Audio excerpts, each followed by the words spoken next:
Selamat datang, salam sejahtera. Terima kasih karena bersama dengan saya di Nazilin Unity Channel. Saudara, satu lagi pendedahan berkaitan dengan pembangkang membuatkan pembangkang makin tersepit dan tersadai.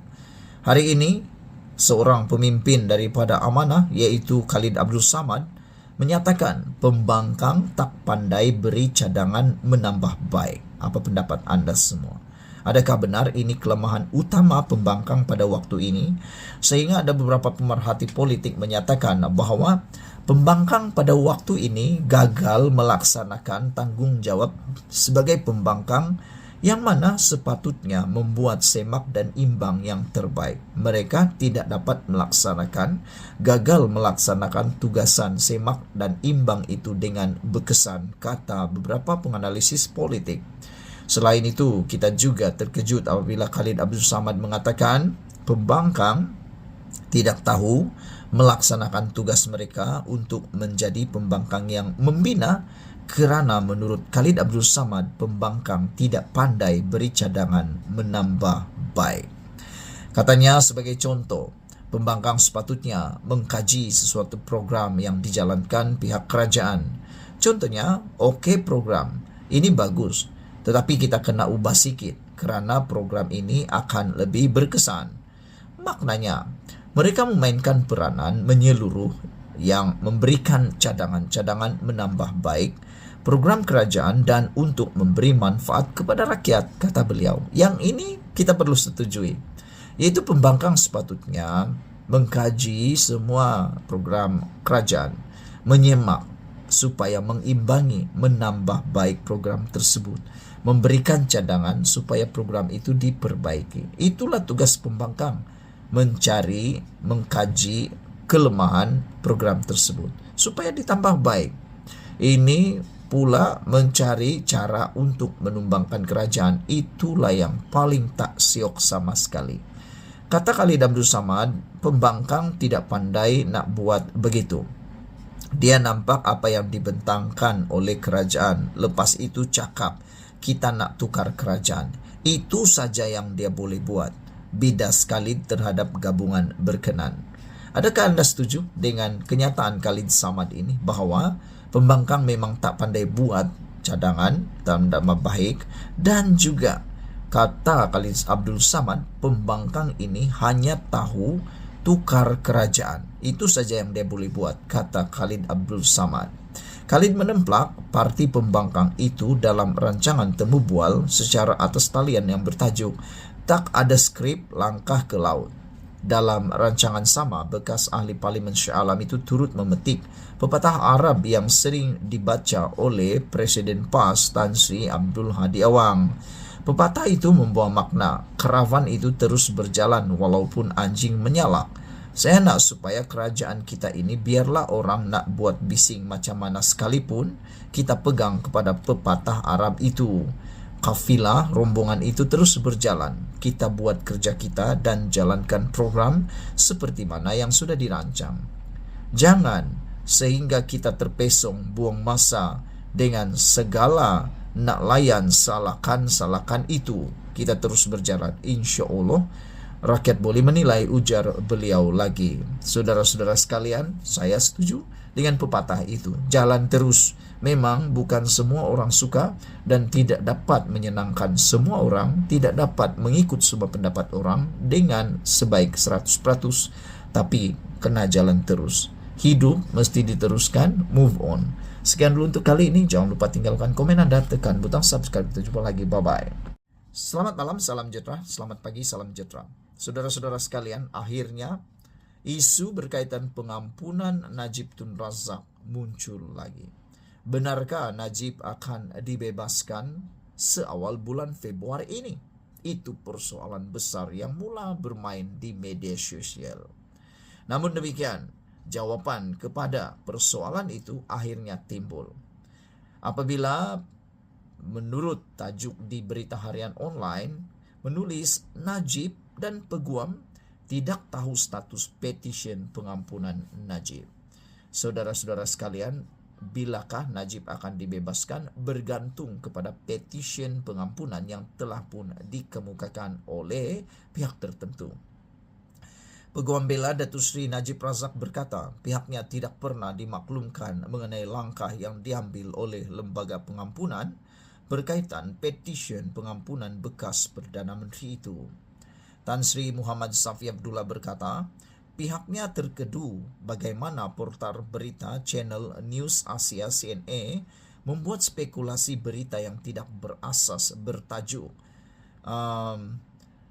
Malaysia said to decide on jail former Perdana Menteri Najib Razak, kata tajuk tersebut. Muhammad Safi berkata ia memberi gambaran yang lebih jelas Najib sendiri tidak tahu mengenai dakwaan CNA itu. Peguam kanan itu berkata persidangan setiap lembaga pengampunan dijalankan secara rahsia di peringkat tinggi. Begitu juga nama ahli lembaga pengampunan maupun tarikh persidangan tidak akan dihebahkan.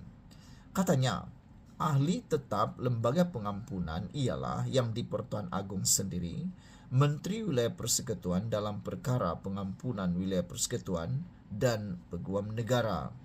Nama ahli yang boleh berubah sentiasa dirahsiakan dan tidak pernah didedahkan. Oleh itu adalah jelas, jika lembaga pengampunan bersidang untuk menimbangkan permohonan pengampunan Datuk Seri Najib, ia akan dijalankan secara rahsia kerana dikawal oleh Akta Rahsia Rasmi 1972. Dalam artikel CNA itu menyatakan kononnya yang di-Pertuan Agong akan menentukan tidak lama lagi sama ada pengampunan diraja akan diberikan kepada Datuk Seri Najib.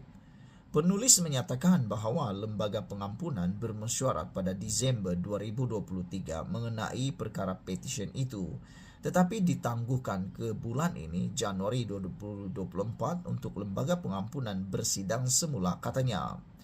Muhammad Safi berkata, seperti diketahui umum, petisyen pengampunan Najib diserahkan kepada lembaga pengampunan melalui Ketua Pengarah Bahagian Hal Ehwal Undang-Undang BHEUU Putrajaya pada 1 Januari 2022. Peguam itu berkata, selepas itu ia diikuti addendum penambahan pada 18 Oktober 2022 dan 20 April 2023 yang mengandungi maklumat lanjut untuk pertimbangan yang di-Pertuan Agong berhubung petisyen pengampunan berkenaan.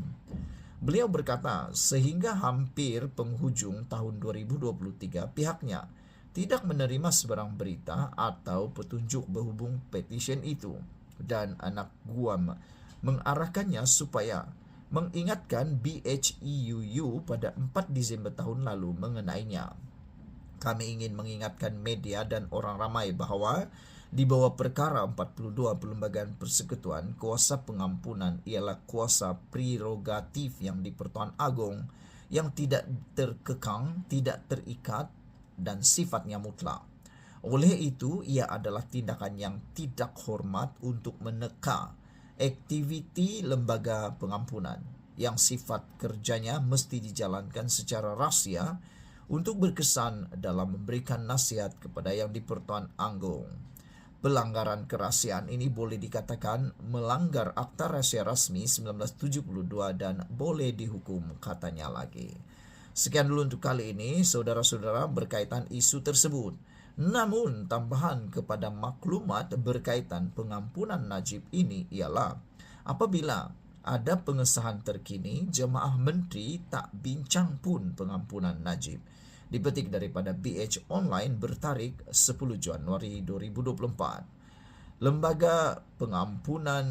Isu Lembaga Pengampunan membabitkan permohonan bekas Perdana Menteri Datuk Seri Najib Razak langsung tidak disentuh dalam mesyuarat jemaah menteri dipengerusikan Perdana Menteri Datuk Seri Anwar Ibrahim pada hari tersebut. Menteri Komunikasi Fahmi Fadzil berkata, ini kerana kerajaan tidak boleh mendahului proses itu, memandangkan urusan berkaitan pengampunan adalah wewenang dan budi bicara yang di-Pertuan Agong.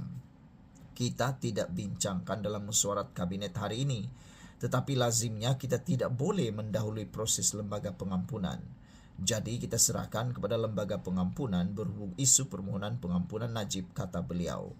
Sebelum ini, portal CNA melaporkan lembaga pengampunan dijadwal membuat keputusan berhubung permohonan Najib yang kini menjalani hukuman penjara 12 tahun untuk mendapatkan pengampunan diraja akhir bulan ini. Difahamkan permohonan itu akan didengar hujung bulan ini selepas tertangguh pada mesyuarat lembaga berkenan bulan lalu. Selain hukuman penjara 12 tahun, Najib turut didenda 210 juta selepas Mahkamah Persekutuan pada Ogos 2022 mengekalkan sabitan dan hukuman itu susulan kes penyelewengan dana RM42 juta milik SRC International Sudan Berhad. Fahmi ketika ditanya mengenai gesaan Najib supaya dokumentari Men on the Run yang dikaitkan dengan skandal 1MDB dihalang tayang di Malaysia, berkata beliau belum menerima sebarang maklumat daripada Suruhanjaya Komunikasi dan Multimedia. Saya difahamkan perkara itu dibangkitkan dalam mahkamah. Sekiranya ada, kita akan melalui proses itu. Tetapi pada waktu ini saya belum terima, katanya. Dalam pada itu, peguam mewakili Najib, Tan Sri Muhammad Safi Abdullah, menyangkal laporan CNA mengenai pengampunan Diraja Najib yang juga bekas Presiden UMNO, menyifatkan sidang lembaga itu sebagai rahsia penting dengan identiti anggotanya serta tarikh mesyuarat tidak didedahkan. Kami sebagai peguam Najib yang terlibat dalam petisyen pengampunannya tidak pernah dimaklumkan tentang langkah-langkah yang diambil oleh lembaga pengampunan jika ada berkaitan petisyen anak guam kami, katanya. Justru Safi mengakui pihaknya bingung bagaimana CNA boleh membuat spekulasi berhubung kabar tidak berasas itu. Saudara-saudara sekalian, apakah benar semua ini berlaku? Semuanya tiada satu pun tahu. Yang pentingnya apa yang akan terjadi nanti bergantung pada budi bicara yang di Pertuan Agong. Namun disahkan kini bahawa Najib peguam tidak tahu status petisyen pengampunannya dan juga semua orang bingung bagaimana CNA boleh membuat spekulasi tersebut. Sekian dulu untuk kali ini. Jangan lupa tinggalkan komen Anda, tekan butang subscribe. Jumpa lagi. Bye-bye.